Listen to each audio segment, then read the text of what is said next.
We're going to Ukraine now, where the country's president has told ITV News his forces urgently need more modern jets and helicopters.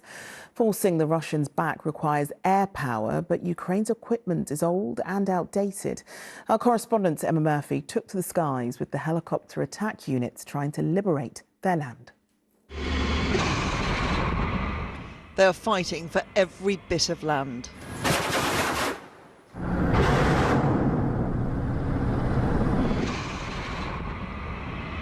Fighting from above to target Russian positions and force the front line back.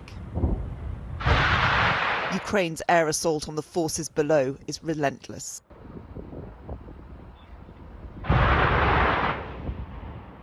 And so across eastern Ukraine, sortie after sortie seeks out Russian positions.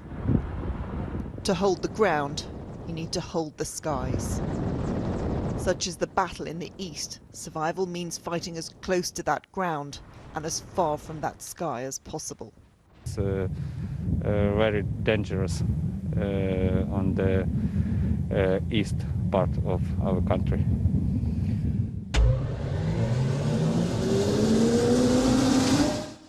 We were given access to the teams upon whom the air war rests. Without the defensive protection of more modern-day machines, the vulnerability is immense, and so they fly low and they fly fast.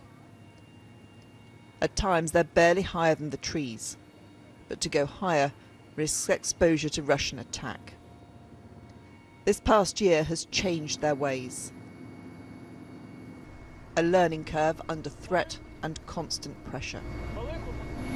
Such is the ferocity of the fight in the east that these pilots are flying more in 2 weeks than they have in their entire 6 years of training. Battle and losses have honed their fighting style. No one will say how many crafts or people have been lost, but now they stay back and fire from afar. If we have the long distance to enemy, we have a chance for life. Have you lost friends? Yes, I have. Many? Yes, many. They were my best friends during 1 year. Much of Ukraine's air power comes from Soviet times.